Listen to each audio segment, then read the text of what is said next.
김지의 돌직구쇼에 오신 여러분 반갑습니다. 김지희입니다. 저는 오늘도 이곳 광화문 청계 광장에 나와 있습니다. 지금 영하의 기온을 보이고 있지만 날씨는 매우 화창한 날씨를 보이고 있습니다. 우려했던 이른바 윤석열 고립작전의 실체가 어제 밤늦은 시간 공개됐습니다. 청와대와 법무부 장관, 추미애 법무부 장관이 윤석열 총장의 손발을 모두 자르는 이른바 검찰 대학살 수준의 인사를 어젯밤에 감행을 했습니다. 검찰 내부에서는 이런 정도의 인사는 지금까지 단 한 번도 없었다 하면서 격앙된 분위기입니다. 사실상 청와대를 향한 수사를 하지 말라는 뜻 아니냐, 더 나아가 윤석열 총장 옷 벗고 나가라는 뜻이 아니냐, 검찰 내부에서는 강하게 반발을 하고 있습니다. 그도 그럴 것이 최전선에서 수사를 책임지던 이른바 윤석열 키즈들이 모조리 다 한직으로 잘려서 나갔다는 겁니다. 잠시 후에 학살 수준의 인사라는 평가가 나오고 있는 한밤중의 인사에 대해서 자세히 이야기 나눠보겠습니다. 저는 비가 오나 눈이 오나 매일 아침 이곳에서 여러분을 기다리겠습니다. 김지의 노식구쇼 지금 라이브로 시작합니다. 잠깐만요.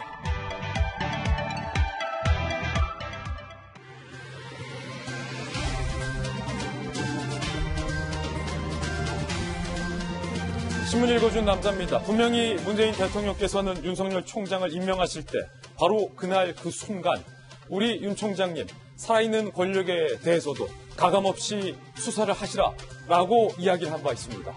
가감없이 살아있는 권력에 대해서 수사를 하라던 문 대통령의 지시가 무색해졌습니다.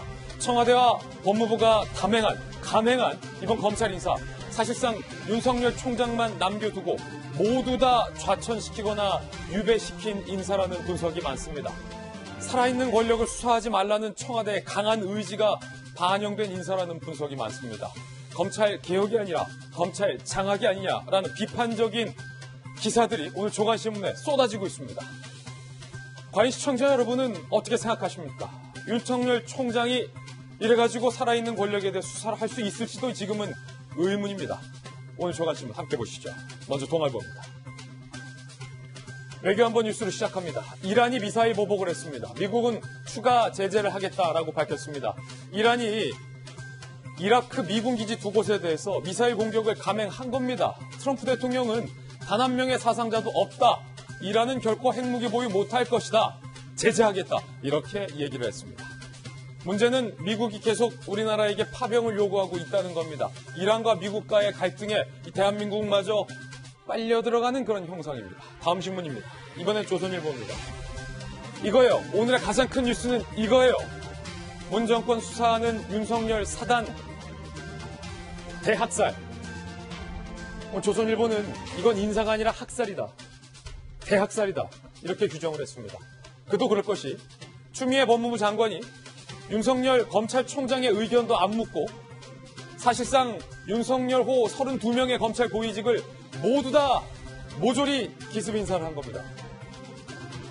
청와대가 유재수 감찰 무마를 한 것 아니냐라는 것을 수사하고 있었던 한동훈은 부산으로, 청와대가 울산 선거에 개입했던 것 아니냐를 수사하고 있던 박찬호는 제주로, 핵심 요직인 서울중앙지검장과 법무부 검찰국장도 모두 한직으로 그 자리엔 친문 인사들을 세웠습니다. 검찰에게 청와대를 건들면 부산으로 가고 제주로 가고 어디로 날아간다. 청와대와 친한 사람들에게만 자리를 챙겨준다. 라는 메시지를 검찰 내부에 분명히 던진 건 아니냐라는 분석이 많습니다. 과연 이게 민주주의냐? 라고 의문이 드는 대목입니다. 정녕 문재인 대통령의 생각도 이와 같으신 겁니까? 살아있는 권력에 대해서 수사를 하면 모두 다 좌천시키는 것이 검찰 개혁인지 묻는 조간신문들이 오늘 많습니다. 시청자 여러분의 생각은 어떠십니까? 잠시 후에 오늘 이 뉴스 상세하게 다뤄보겠습니다. 다음 신문입니다. 이번에 중앙일보입니다. 국내에서 중국 폐렴 의심 환자가 처음으로 확인됐는데 36세 중국 여성입니다. 분당 서울대병원에서 격리 치료하고 있는데 이 중국 폐렴 치료가 안 되는 병이죠. 지난달 진원지 중국 우한시를 방문했던 경험이 있었던 걸로 드러났고요. 기침, 발열에 목 붓고 폐렴 증상이 나옵니다. 중국에선 환자가 59명, 원인이 안 밝혀진 폐렴이라는 게 무섭습니다. 조심해야 될 것 같아요. 다음 신문입니다. 이번엔 한국일보입니다. 초등학교 아이를 돌봐줄 곳이 없어요. 엄마들 마지못한 3월 장기 휴가, 초등 돌봄 교실 운영 현황을 보면요. 이게 턱없이 부족하다는 거예요. 방과 후 수업도 입학 후에야 등록이 가능하니까 아이들 개학하는 3월 초부터 3월 중순까지는 엄마 아빠들 다 회사 가야 되는데 초등학교 아이들을 돌봐줄 곳이 없다라는 겁니다. 공백이에요. 맞벌이 자녀들이 최대 60만 명. 정부 확충 계획은 많이 잡아도 30만 명밖에 안 됩니다. 이거 어떡하라는 거죠? 엄마들 회사 다니지 말고 모두 다 사표 내란 말인가요? 초등학교 아이 키우는 엄마 아빠들의 한숨이 깊어져만 갑니다. 정부의 대책이 없다는 게 문제죠. 다음 신문입니다. 이번에 한겨레 신문인데요. 불타는 호주, 전 지구가 걱정하고 있습니다. 해시태그를 타고 전 지구에 우려가 번지고 있다는 거예요. 기후변화가 불쏘시개 구실을 하고 있다는 겁니다. 이게 이상하게 호주에서 불이 안 잡힌다. 이상기온 때문이에요. 계속 덥고 불길이 계속해서 번지기 유리한 이상기온이 호주에서 계속해서 발생하기 때문에 불길이 잡히지 않는다는 겁니다. 45도가 넘는 폭염, 이거 무서운 폭염이에요. 국내에서도 해시태그 프레이 포 호주, 호주를 위해서 기도하자라는 움직임이 퍼지고 있습니다. 다음 신문입니다. 이번엔 경제지 한번 보실까요? 한국경제, 줄여서 한경입니다. 한경은 오늘 총선용 퍼주기 예산 걱정하고 있습니다. 1분기에 몰았다. 하반기엔 재정 절벽이 불가피해진다. 1분기에 예산을 다 집중하다 보니까 하반기 돼서 쓸 예산이 없어질 것이라는 겁니다. 관리 예산의 62%가 상반기에 집중이 됐는데 한국경제는 이거 총선용 퍼주기 예산이다라고 비판하고 있습니다. 문제는 총선 후에 그 청구서가 쏟아질 텐데 그게 문제라는 거겠죠. 지금까지 신문 읽어주는 남자였습니다. 오늘 윤석열 호 검찰이 사망했다. 검찰 내부에선 이런 반응이 나오고 있습니다. 청와대와 법무부가 감행한 이번 인사가 사실상 윤석열만 남겨놓고 나머지는 모두 다 한직으로 유배시킨 인사이기 때문이란 평이 많습니다. 사실상 살아있는 권력에 대해서는 궁금해하지도 말고 묻지도 말라라는 청와대의 의중이 아니냐라는 분석마저 나오고 있습니다. 오늘 이 뉴스 저희 돌직구쇼에서 가장 정확하고 깊이 있게 다뤄보겠습니다. 오늘 저와 함께한 출연자 소개시켜드리겠습니다. 먼저 저희 돌직구쇼 전담 변호사, 목요일의 남자 최진영 변호사님 나왔고요. 서울시 정무 부시장을 역임한 김영주 전 의원님 모셨습니다. 그리고 청와대 대변인 여가부 장관 출신의 김희정 전 장관님 나오셨고요. 눈에 보이는 모든 것을 의심하는 한국이미지전략연구소 허은하 소장님과 돌직구쇼의 명품 시그니처 김배윤 박사님 나왔습니다. 모두들 어서 오세요. 네, 반갑습니다. 네, 오늘의 키워드도 세 가지 준비했습니다. 하나씩 살펴보시죠. 첫 번째 키워드는요, 대학살. 윤석열 퀴즈를 대학살했다. 누가? 청와대와 법무부가. 왜 학살했을까요? 의미는 뭘까요? 잠시 이야기 나누죠. 두 번째 키워드는 불발. 한국당의 비례 한국당 전략이 불발되는 것 아니냐라는 오늘 새로운 기사가 나왔습니다. 잠시 후 이 소식 전해드리죠. 세 번째 키워드는 보석. 정경심 교수가 보석을 청구했습니다. 이게 묘하게 조국 수사, 청와대 수사가 이번 인사로 제동이 걸리는 순간 정경심 교수가 그 타이밍에 맞춰서 보석 신청을 했다는 겁니다. 잠시 후 이야기 나누죠. 오늘 정말 중요한 뉴스입니다. 함께해 주시기 바라겠습니다. 오늘 탑뉴스를 시작합니다.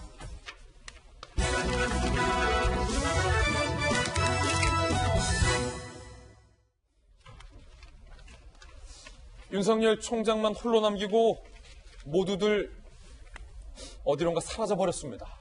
간밤에 일어난 일입니다. 검찰 내부에서는 대학살이라는 표현마저 숨기지 않고 쓰고 있는 상황입니다.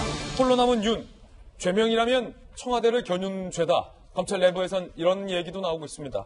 어떻게 인사가 났는지 무더기로 유배, 무더기로 좌천됐습니다. 모두 다 청와대를 수사하던 책임선상에 있는 검사들이었습니다. 무더기 유배, 무더기 좌천, 손발 다 잘린 윤석열, 현 정권 수사팀 사실상 완전 해체. 이게 정말 청와대의 의중인 건가요? 대통령의 생각이신 건가요? 일단 윤석열 검찰총장과 가장 손발을 맞추는 서울중앙지검장 배성범은 법무연수원장, 수사하지 말라, 수사 권한이 없는 연수원장으로 갔습니다. 배성범 서울중앙지검장은 청와대의 선거 개입, 조국 의혹 사건을 총괄하는 수사 책임선상에 있는 인물인데요. 갑자기 연수원 원장님으로 간 겁니다. 그리고 윤석열 호의 오른팔 왼팔 한동훈 대검 반부패 강력부장은 부산으로 갑니다. 멀리 갑니다. 돌아올 수 없을 자리로 가는 겁니다.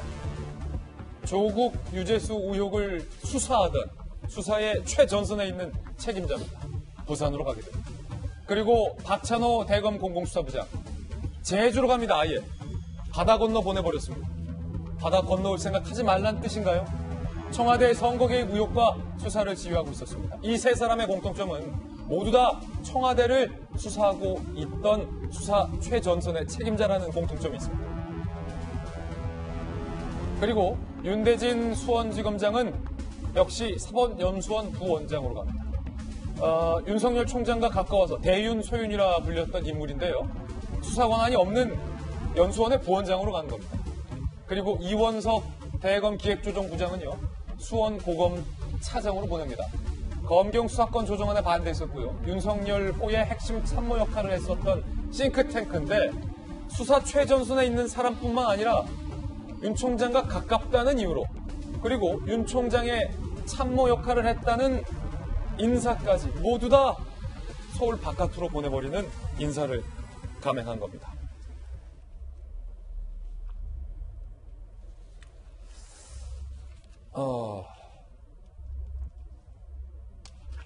이 자리에 누구를 넣냐가 중요하겠죠. 함께 보시죠.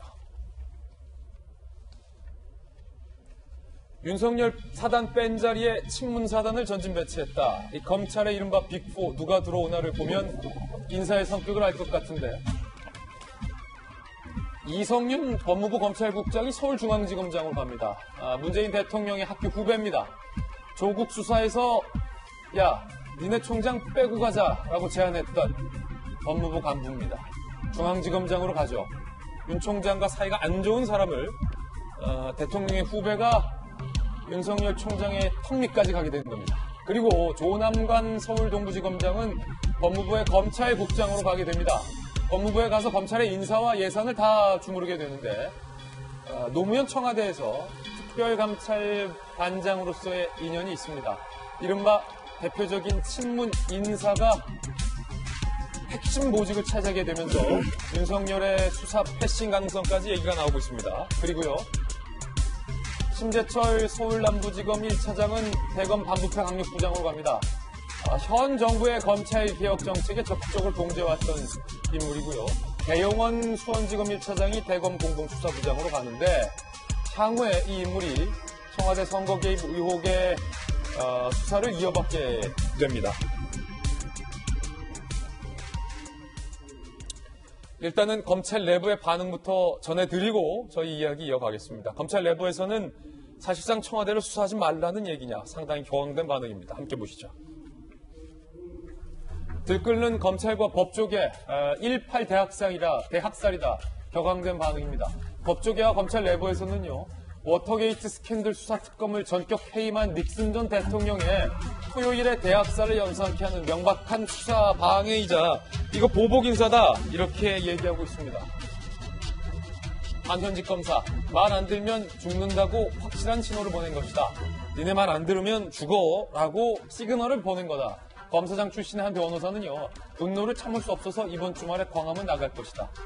검사 출신 한 변호사는 정권을 수사하는 검사 치는 게 검찰 개혁이냐라고 반발하고 있고요. 한 검찰 간부는 검찰과 갈등을 빚었던 어느 정권도 이런 식으로 검찰을 탄압하지는 않았다. 검사장 출신의 변호사는 모든 인사가 정권 입맛대로 됐다. 나중에 직권남용으로 부메랑이 돼서 돌아올 것이다. 라는 이야기까지 하고 있는 상황입니다. 이 문제 좀 차분하게 짚어볼 텐데요. 김희정 장관님. 네. 검찰 내부에서는 대학살, 오늘 거의 전 조간신문에서도 네. 사실상 청와대를 수사한 윤석열 총장의 손발을 다 자르는 대학살 인사가 아니냐라는 기사를 써내고 있습니다. 이번 인사가 정말 문재인 대통령의 뜻인 거 맞나요? 일단 아침 뉴스 말씀하셨듯이 전 일간지 그리고 방송에서 크게 두 가지 뉴스더라고요. 하나는 간밤에 일어났던 이제 검찰 인사 관련된 거고 옆에 이제 이란 관련된 뉴스가 있었는데 제목을 보면서 헷갈릴 정도였어요. 예를 들어서 이런 뉴스가 있었어요. 이란 간밤에 미국 뺨 때렸다. 보복 공격 감행 이렇게 했는데 전쟁이잖아요. 여기는 그죠? 예. 그런데 딱 단어만 바꾸면 똑같겠더라고요. 간밤에 검찰 뺨 때렸다. 보복 인사 감행. 그러니까 사실상 미사일 날아가고 폭탄 던졌던 거기에 쓰였던 단어와 똑같은 단어들이 이번 검찰 인사에 적용될 수 있다는 거에 주목을 해야 될 것 같습니다. 청와대 수사했다고 보복 조치한 거다라는 말씀이세요? 그렇죠. 우리가 언제 검찰 인사 났을 때 사실 검찰총장 인사 났을 때 총장 이름 정도 살짝 알았지. 뭐 대검 인사가 언제 나는지 누가 오는지 이렇게 국민적인 관심을 받았던 적이 있습니까? 없었지 않습니까? 예. 저도 뭐 정치권에 있으면서 검찰총장 이름이나 알았지 대검 뭐 부장이나 차장들이 뭐 무슨 이름인지 기억을 못 하거든요. 그런데 이렇게 국민적인 관심을 가지는 이유는 바로 중요한 수사에 이들이 사활을 걸고 있기 때문에 그럽니다. 그런데 지금 검찰개혁이라는 이름을 가지고 검찰 인사를 했는데 저는 거꾸로 묻고 싶어요. 정권 수사하는 검사를 내치는 게 검찰 개혁입니까? 검찰 개혁의 정의가 뭔지 묻고 싶어요. 그리고 그렇게 검찰 개혁 중요했다면 과거 정권 두 정권에 대한 수사를 하는 과정에 있어서 장군도 죽고 검사도 죽고 변호사도 죽고 그랬어요. 그때 대통령께서 하지만 수사는 계속 진행돼야 된다라고 말씀하셨지. 그때 검찰 개혁을 얘기하거나 뭐 이 피의자 인권 보호 말씀하신 적 없었습니다. 그때는 잘한다고 박수치고 이런 문제에 대해서 다 눈 감아놓고서 왜 지금 이런 인사를 합니까? 더군다나 7월에 정기 인사를 했었기 때문에 6개월도 안 지났어요. 더군다나 추미애 장관님 법무부 장관 오셔서 우리나라의 여러 가지 법무부 장관으로서 치안이라든지 이런 거 해야 되는데 6일 만에 장관 되자마자 검찰에 대해서 본인이 성향 파악도 다 겪어보지도 않은 상황에서 이런 식으로 인사한 거 추미애 장관 혼자 뜻입니까? 묻고 싶어요. 앞서 대통령께서 특히 신년사에서 포용과 공정을 강조를 하셨단 말이에요. 그렇기 때문에 직접적으로 국민들에게 국회에서의 이런 난리라든지 또는 조국이 무너뜨린 공정에 대해서 직접 사과는 안 하더라도 뭔가 바뀌었다는 걸 보여주기 위해서 포용이나 공정이란 단어를 선택한 게 아닌가 생각했는데 완전히 우리는 사전에서 아는 단어랑 청와대가 쓰고 있는 단어가 서로 다른 세상의 다른 단어라는 거를 알게 되는 사건이 벌어진 것 같습니다. 특히 조국 기소될 때, 영장 칠 때 구속영장은 기각이 됐지만 뭐라고 얘기를 했냐면 법치주의를 후퇴시켰다라고 얘기를 했거든요. 그렇다면 지금 추미애 장관이나 새로 들어온 법무부 진용이 해야 되는 거는 전직 장관이 후퇴시켰던 법치주의를 어떻게 바로 세울 거냐를 보여주는 거거든요. 예. 그런데 이번 인사 과정에 있어서 법치주의를 또 한 번 무너뜨렸습니다. 본인들의 가장 기본이 되는 검찰청법 자체를 어기면서 인사를 했잖아요. 그러면은 법을 어기는 사람들을 수사하라고 임명하는 게 검사 아닙니까? 예. 그런데 그 검사를 임명하면서 법을 어겨놓고서 어떻게 그 검사들 보고 법 어긴 사람 수사하라고 얘기를 할 수가 있겠습니까? 예. 그래서 내놓고 이런 식으로 해서는 안 됩니다. 과거에 4.4 5.입 개헌이라든지 유신 할 때도 다 국회에서 숫자 맞추고 뭔가 모양새는 법 절차를 맞추는 듯한 모양새를 지났지만 우리는 지나고 나서 그거는 잘못된 개헌이고 독재의 하나로서 그거를 악용했다라고 평가하고 있지 않습니까? 예. 지금의 이 검찰 인사, 국회에서 보여준 이 폭거 이런 것들이 과연 그냥 법에 맞다라고 해서 독재라는 얘기 듣지 않는다고 누가 자신 있게 얘기할 수 있겠습니까? 저는 먼저 이 말씀 드리고 시작하고 싶습니다. 예, 김용주 의원님. 일단은 청와대의 의혹들을 수사하고 있었던 수사 최적임자를 멀리도 보냈어요. 부산, 또 한 명은 아예 바다 건너 제주, 또 나머지 2명은 아예 수사 권한이 없는 연수원장, 부원장으로 보내고 완전히 다 공중분해 해체가 됐는데 그 자리에 들어간 사람들이 대통령의 대학 후배, 대표적인 친문 인사, 현재 법무부에서 니네 총장 제끼자라고 제안했던 법무부 간부, 그리고 현 정부의 청와대 검찰개혁을 지지했었던 인사, 이런 사람들로 채워놨다는 거란 말이에요. 이거 청와대를 향한 수사하지 말라는 뜻인가요? 사실은 이제 이성윤 서울중앙지검장 인사로 된 분은 실제로 이제 문 대통령의 경희대 후배이기도 하고 전라북도 출신이고 조남관 법무검찰국장도 이분은 이제 예산과 인사를 담당하는 핵심 요직으로 갔는데 두 분 다 전라북도 출신이고 전주고등학교 출신이에요. 그리고 이제 실제로 청와대에 있을 때 특별감찰반 사정비서관실에서 있었고 문 대통령하고 영향을 말하자면 인연을 맺었습니다. 이제 그런 측면이 사실은 이번 그 인사에 있어서 한편으로는 안정감을 친화감을 줄 수는 있을지만 모르지만 다른 한편으로 보면 의욕을 배가시키는 이런 요소들이 분명히 있을 수 있다고 보여집니다. 말하자면 현직 검찰총장의 핵심들을 말하자면 저 멀리 제주도나 부산이나 그 뭐 수원이나 또 법무부 연수원이나 보내면서 실제로 대학 후배라든지 또 전라북도 출신 또 혹은 과거 노무현 정부 때 일했던 사람으로 채운다라고 하는 것은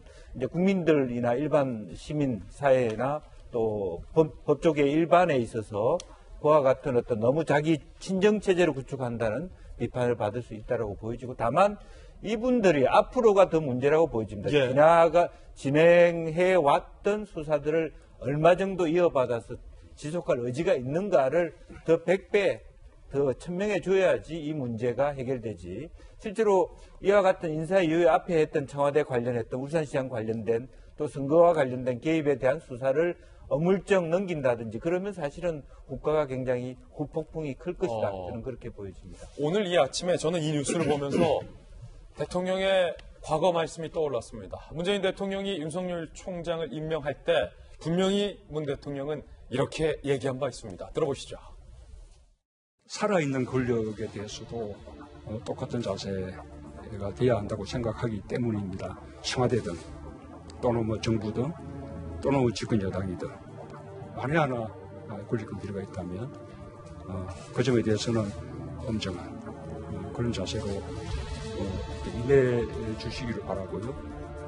어깨가 무겁고 막중한 책임감을 느낍니다. 늘 어떤 원칙에 입각해서 마음을 비우고 이렇게 한 발 한 발 걸어 나가겠습니다. 네, 대통령은 분명 윤석열 검찰총장을 임명하면서 살아있는 권력도 수사를 하라라고 주문한 바 있습니다. 그런데 이번 인사가 과연 살아있는 권력에 대해서 수사를 하라는 뜻인지 살아있는 권력에 대해서는 수사를 하지 말라는 뜻인지 검찰 내부에서는 다양한 의견이 나오고 있습니다. 물론 청와대의 해명도 오늘 나왔습니다. 소개합니다. 청와대는 보복성 인사 지적에 불편한 기색이 역력합니다. 모든 부처의 고위공직자 임명 권한은 대통령에게 있다. 청와대는 인사권은 대통령에게 있다. 그 권한을 행사한 거다. 라는 입장인데 최지웅 변호사님. 네. 인사권을 대통령은 행사했어요. 그런데 공교롭게 그 인사권의 내용이 청와대를 수사하는 검사들을 제주, 부산, 유배시키는 듯한 형상이에요. 대통령이 말했던 살아있는 권력에 대해서 수사하라. 이게 이제 가능할까요? 못할까요? 결론적으로 봤을 때 청와대가 얘기하는 고위공직자에 대한 임명 권한은 대통령에게 있다. 이 말은 양날의 칼입니다. 우리가 시계를 몇 년 전으로 돌려보면은 박근혜 전 대통령이 청와대에 있으면서 그 당시 문화체육부 국장이었던 노태강 국장에 대해서 어떤 지시를 했는데 그것에 제대로 따르지 않으니까 그 사람을 찍어서 뭐라고 했다고 했죠? 참 나쁜 사람이다. 그 결과 어떻게 됐죠? 그 당시 그 인사 이동을 했던 사람들 그리고 나아가 박근혜 전 대통령까지도 그 부분에 대해서 직권남용 권리행사 방해죄로 기소가 되어서 최종적으로 대법원에서 유죄 판결이 나왔습니다. 임명 권한 대통령이 있습니다. 그렇지만 그 권한을 남용했을 때 그 결과에 대해서 책임을 져야 되는 것이 우리나라의 대법원과 어떤 헌법 체계입니다. 아시다시피 지금에 있는 배선범 중앙지검장이라든가 윤대진 수원검사장 그 외에 박찬호 공안부장 이분들이 언제 인사가 됐죠? 바로 6개월 전입니다. 그때 좀 전에 보셨던 윤석열 총장이 있고 윤석열 총장이 임명한 이후에 그 후속 젖히면서 이분들이 바로 검찰 개혁을 할 핵심적인 인물이라고 하면서 그와 같은 인사를 했습니다. 근데 그때와 지금에 달라진 게 뭐죠? 유일하게 달라진 것이라고 하면은 그 6개월 이전까지는 이른바 적폐청산, 사법농단 수사를 해서 전 정권에 대한 청소를 했다고 한다고 하면은 이번 그 6개월 이후 지금까지는 이분들이 했는 것이 살아있는 현재 권력에 대한 수사를 했다는 그것 이외에 뭐가 달라졌습니까? 그렇다고 하면은 사실 지난 12월 말에 벌써 이런 얘기가 있었습니다. 이번 추 장관이 들어온 이후에 윤 총장 인근에 있는 사람을 팔다리를 자를 것이다. 그 팔다리를 자르는 핵심은 뭐냐면은 팔다리를 자르는 것가 중요한 것이 아니고 그걸 통해서 윤석열 총장을 제거하는 것이다. 이런 얘기가 벌써 이미 많이 신문 기사에 돌았습니다. 그건 뭐냐면은 이렇게 수사를 해서 인사 이동을 한 다음에 내부적으로 그 부분에 대해서 인사에 대한 저항이 있으면은 그것이 대통령의 인사권에 대한 항명이다. 이런 식으로 해서 윤석열 총장까지 잘라내려고 한다는 그런 얘기가 파다했었습니다. 그런데 벌써 1차적으로 그와 같은 얘기가 1차적으로 실행이 됐습니다. 결국 그에 대한 그 윤 총장의 반응이 어떨지는 좀 지켜봐야 되겠습니다만 그와 같은 것이 내부적으로 있었고 한다고 하면은 그것이 바로 아까 얘기했던 대통령의 인사 권한을 남용하는 것이 아니냐 하는 그런 문제가 있을 수 있기 때문에 이 부분은 대한민국 헌정사에서 굉장히 중요한 날로 기록되지 않을까 저는 생각합니다. 예. 살아있는 권력을 향해서도 수사하라. 대통령의 말씀과 이번 청와대 인사가 과연 일치하는 것인지 판단은 국민 여러분들께서 아마 해주실 것이라 생각이 드는데요. 어제 하루도 상당히 황당한 일들이 오고 갔습니다. 추미애 법무부 장관과 윤석열 총장 간에 결국 검사 인사에 대해서는 단 한 번의 통보조차 없었다는 겁니다. 함께 보시죠. 어제 오전 9시 30분 법무부에서는 오전 10시 30분까지 와서 검찰 인사 의견 내라라고 일방 통보를 했습니다. 윤석열 총장은 인사위 30분 전에 통보하는 거 요식행위다. 안 간다. 라고 거부를 한 거죠. 11시 검찰 인사위원회 개최했어요. 법무부는 윤 총장 의견 듣기 위해서 일정 공지했는데 윤 총장이 안 온 거다. 라고 주장을 했고 오후 2시 30분 대검에서는 인사위 30분 전에 호찰 총장을 부르는 건 요식 절차를 안 갔다. 라고 반박을 했습니다. 결국 윤 총장에게 통보 없이 인사는 발표된 거예요. 추미애 장관이 청사를 출발해서 청와대를 방문했고 오후 4시, 5시 청와대 도착 후 문 대통령에게 인사한 채가 일사천리로 이루어졌습니다. 오후 7시 30분 법무부가 검찰 인사를 전격 발표했는데 법조계에서는 이 검찰청법을 어긴 것이라는 지적이 나오고 있습니다. 법무부 장관은 검찰총장의 의견을 들어 검사의 보직을 제청한다는 검찰청법 34조를 추미애 법무부 장관이 위반했다라는 지적도 나오고 있는 상황입니다. 절차적 위법의 소지가 분명하다. 독단적 결정이다. 이게 어떻게 공정하고 균형 있는 인사라고 할 수 있는지 의문이다라는 지적도 나오고 있는 상황입니다. 김도현 박사님. 네.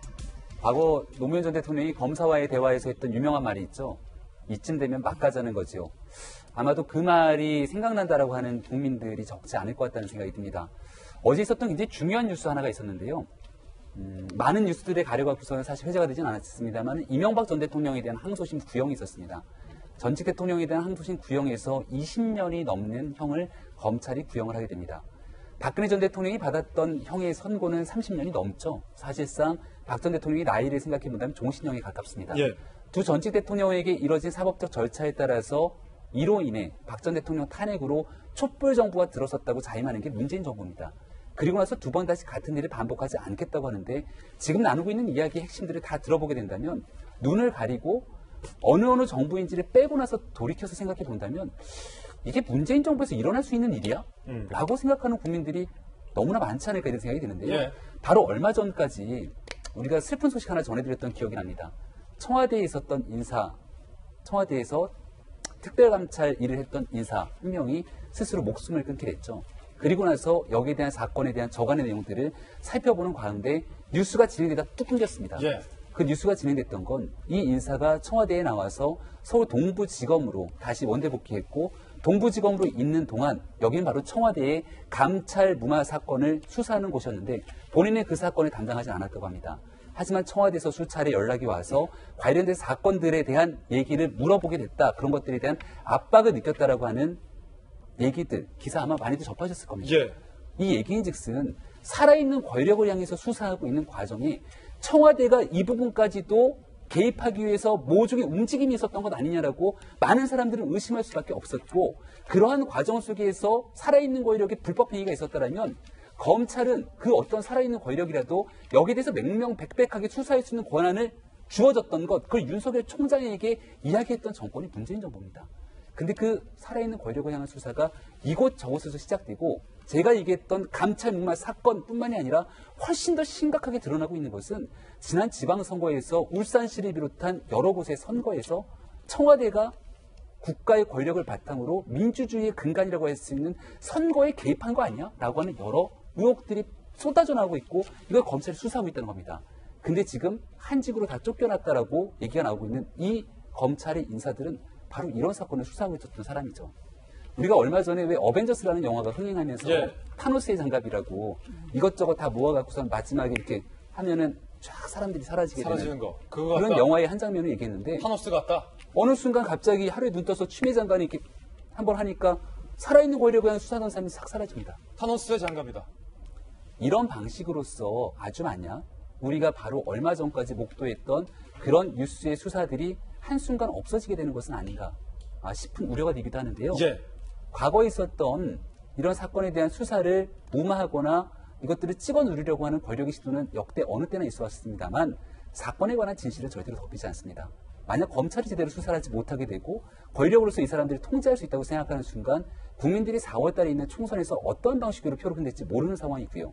그 결과를 통해서 의석의 변화가 있게 된다면 특검을 통해서 그 이후에 일어나게 되는 일들은 어떤 방식으로 흘러갈지 아무도 모를 겁니다. 제일 중요한 건 과거에 대한민국 교수신문이 얘기했던 올해의 사자성어 중에 군주 민수라는 사자성어가 있습니다. 백성은 임금, 백성은 물이고 임금은 배다. 백성은 언제든지 임금을 띄울 수도 있지만 그 임금을 언제든지 물 밑으로 가라앉히게 하는 것도 바로 국민이다 라고 하는 얘기가 있는데요. 지금 현재 검찰과 청와대 누가 국민의 편에 서 있는지, 국민들은 어떻게 생각하고 있는지를 청와대가 눈을 감고 면밀히 생각해 봤으면 좋겠다는 말씀을 꼭 드리고 싶습니다. 예, 뭐 언제까지나 판단은 우리 국민 여러분들께서 해주시리라 믿겠고요. 이제 남은 건 윤석열 총장 혼자 남았다는 관측이 많은데, 이 검찰 내부에서는 이거 사실상 윤석열 총장에게 옷 벗고 나가라는 것 아니냐라고 분석하는 목소리도 있습니다. 윤 총장의 향후 행보에 대해서도 거취에 대해서도 관심이 모아지고 있습니다. 나가나 버티나 둘 중에 하나겠죠. 한 전직 검사장은요, 윤 총장이 이 정도로 물러난다고 하진 않을 거다. 사표를 쓰게 되면 그동안 수사의 정당성마저 훼손될 수 있기 때문에 오기로라도 버틸 것이다. 실제로 측근과 언론들은 윤 총장에게 견뎌야 한다라고 조언을 한 걸로 알려지고 있습니다. 윤석열 총장은 사퇴할 생각이 전혀 없는 것을 현재까지는 취재가 되고 있어요. 굴하지 않고 청와대 수사를 할 것으로 관측도 나오고 있는데, 검사장 출신의 한 변호사는 윤석열 총장이 조직 내에 신망이 깊고 장악력이 뛰어나서 손발이 다 잘려도 홀로 어려움을 잘 헤쳐나갈 것이다 라고 분석하는 사람도 있고요. 전직 검찰 간부는요, 이번 인사 파동을 검찰 조직에 대한 불신임으로 인식하는 검사들이 윤 총장 중심으로 이른바 좀 젊은 검사들, 똘똘한 검사들이 총장 직속으로 결집할 수도 있다라는 관측도 나오고 있습니다. 타이밍이 이제 곧 임종성 전 실장이 선거 개입, 울산시장 선거 개입 사건으로 소환이 임박했던 타이밍인데, 임종석 소환 전에 이런 인사가 났다는 거죠. 과연 새로운 참모진이, 대통령의 후배를 포함한 새로운 참모진이 현 정권에 대해서 수사를 할 것인지에 대해서는 퀘스천 마크가 나오고 있습니다. 허 소장님, 네. 윤 총장이 옷 벗고 나간다 이렇게 관측하는 사람도 많고, 남아서 어떻게든 수사는 마무리 질 거다라고 관측하는 사람도 많은데, 네. 허 소장께서 보시기엔 어떻습니까? 저는 후자라고 예측합니다. 안 나갈 것 같다. 예, 이미 예측을 했었을 것 같습니다. 그리고 이미 학습한 바가 있습니다. 여기서 이제 조국 교수를 소환하지 않을 수가 없을 것 같은데요. 조스트라다무스 조적조라고 하잖아요. 하태원 의원이 그런 얘기 했습니다. 하태경 의원이죠. 하태경 의원이. 윤석열 찍어내기로 청와대와 법무부 장관의 이 의중은 명백히 드러났다. 수사를 제대로 하는 검사는 어떻게든 자른다는 것, 무엇을 겁내는지 새삼 알겠구나. 누가 쓴 건지 여러분 예측하시겠습니까? 조국 교수가 2013년 10월에 썼던 겁니다. 저는 이번에 2020년에 쓴 줄 알고 웬일인가 라는 생각을 했었는데 2013년에 썼던 글이라는 겁니다. 윤석열 총장은 이미 학습했습니다. 내가 어떤 처지에 있을 거라는 것을 알고 있었을 거라고 저는 생각합니다. 기존에는 초권력에 뭔가 싸움을 해봐야겠다라는 생각을 했다면 지금의 위에 분들은 초법치주의를 외치고 있는 것이 아닌가라는 생각을 할 것 같아요. 내가 법이다라고 생각하는데 윤석열 총장이 늘 얘기하는 게 있죠. 우리는 검사다. 검사가 사람 죽이거나 싸움을 부추기는 사람들은 아니죠. 그가 말한 정체성, 검사로서의 역할을 끝까지 할 거라고 저는 예측합니다. 예. 어젯밤에 감행된 청와대와 법무부의 검찰 인사에 대해서 보도를 해드렸습니다. 다시 한번 말씀드리지만 이 판단과 이 사건을 바라보는 결론은 우리 국민들께서 판단해 주실 겁니다. 이번에 저희가 준비한 다음 순서인데요. 바로 이겁니다. 비례한국당 급제동이라고 제목은 달아봤지만 저희가 총선이 97일 앞으로 다가와서 저희 돌직구 쇼에서만 만날 수 있는 이른바 총선 코너입니다. 이번 총선의 큰 그림 어떻게 그려질까? 저희 돌직구 쇼를 시청하시면 그 그림이 아마 그려지리라 믿습니다. 오늘도 준비했습니다. D-97 돌직구 쇼 총선 알림 3대 뉴스. 알림 소리 나가죠? 여러분이 알림 설정 안 해놓으셔도 이거 제가 울리는 거예요. 직접 울리는 겁니다. 첫 번째 총선 알림부터 뜯어보죠. 방 한번 붙어보자. 여권 주자들의 도발. 종로 나와, 종로 나와. 뭐 이러고 있다는 거죠. 황교안 겨뤄보자. 함께 보시죠. 자, 일단은 용산에 나간다는 권혁기 전 춘추관장, 청와대에서 내려온 권혁기 춘추관장. 용산으로 와라. 황 대표 용산으로 오시라. 황 대표가 온다면 골리앗을 맞는 다윗의 자세로 경쟁하겠다. 라고 일단 황 대표 유치를 했습니다. 그리고 강남 의뢰 전현희 의원, 보수 텃밭이던 강남이 험지라는 한국당 대표 폭탄이 떨어져도 당당히 정치개혁 승리로 완수하겠다. 강남으로 와라. 러브콜 있고요. 그리고 또 양천갑의 황희 의원, 황 대표가 목동 부동산 현장 간담회를 참석하자 긴장 안 한다. 황 대표는 정치판 한창 후배다. 25년간 몸담았던 모든 경험 쏟아부어서 세게 붙어보련다. 양천으로 와라. 그리고 잘 아시다시피 이낙연 총리도 종로로 나와라. 한번 붙어보자. 라고 하고 있는 상황입니다. 황교안 대표가 여권 후보들에게 굉장히 지금 인기가 많은 상황입니다. 황 대표는 험지, 수도권 험지를 나가겠다라고 밝혔는데 과연 어디로 나갈지도 좀 주목이 되는 상황입니다. 지금부터 총선 3대 뉴스 전해드릴 텐데 저희 채널A 김진의 돌직구쇼가 유튜브 채널을 독립했습니다. 채널A 김진의 돌직구쇼라고 검색하시고 구독, 알림 설정 꼭 눌러주시길 바라겠습니다. 깨알 같은 광고 한번 드렸고요. 일단은 김용주 의원님, 네. 황 대표 네. 어디로 간다는 거예요? 사실은 지금 험지라는 단어를 쓰셨는데 실제로 강남은 험지일 수도 없는 것이고 용산도 그다지 험지는 아니에요. 예. 또 양천도 김용태 의원이 있었던 양천도 험지가 아니고 험지 아니다. 예. 실제로 가려면 실제 수도권 험지라면 경기도가 훨씬 험지가 많을 테고 또 서울만 보더라도 강북, 검천, 구로 정도가 험지일 텐데 그럼에도 불구하고 황교안 대표가 나름대로 대표로서의 뭔가 위상을 찾으려면 험지가 중요한 게 아니라 누구랑 맞짱을 뜨느냐도 중요하기 때문에 그게 중요하죠. 사실은 그곳에 가서 이긴다고 한들 사실은 상대 후보가 너무 말하자면 황 대표에 비해서 겸양이 이렇게 그레이드가 안 맞은 예. 그것도 재미없잖아요. 재미없죠. 사실. 어려운 지역에서 이기기는 했지만 아무도 모르는 사람하고 이기더라. 무슨 의미가 있습니까? 그렇기 때문에 사실은 이걸 실줄 날줄을 고르기가 참 쉽지 않습니다. 네. 그리고 이제 사실은 권혁기든 항이든 전현희든 간에 사실은 이분들은 황교안 대표보다는 사실 한 수 아래로 이렇게 그분들한테는 미안하지만 예. 다 동지들이지만 좀 그렇지 않습니까? 아무래도 왜냐면 대표니까. 예, 대표니까. 그런 의미에서 이낙연 정도라든지 뭔가 예. 이렇게 당의 원내대표나 당대표하고 붙어야지 민주당에 좀 힘 있는 사람하고 붙어야지 되지 되지 않을까 싶어서 예. 상당히 고르는 데는 시간이 더 걸리지 않을까 예. 생각이 듭니다. 아니 그러면 김 장관님, 네. 황 대표는 이른바 그 참모들에게 종로 빼고 험지 갖고 와라라고 주문한 걸로 알려지고 있는데 아니, 그러면- 이미 종로는 알려져 있으니까. 예. 종로는 알려져 있으니까 종로 이외에 내가 기여할 수 있는 지역구는 또 뭐가 있겠는지를 널어놓은 거지 종로는 아니다라는 의미로 얘기한 건 아닙니다. 앞서 저는 김영주 의원님 말씀에 격하게 공감했는데 격하게 공감했어요. 뭐냐면 민주당은 뭐 경선 통해서 저 후보 정하겠다고 했는데 저 사람들 자기들 공천은 받았나요? 민주당에서? 아직 공천 못 받았어요. 왜? 그러니까 자기들도 민주당 후보가 될지 안 될지도 모르는데 누구를 오라가라 남의 당 얘기를 하고 있어요. 자기 당 것도 결정 안 돼 있는데. 그리고 하나 참고로 말씀드리면 황 대표가 그 지역구 가는 순간 본인들이 공천받을 확률은 거의 1%대로 더 떨어지지 않을까라는 그래서 상당히 공감합니다.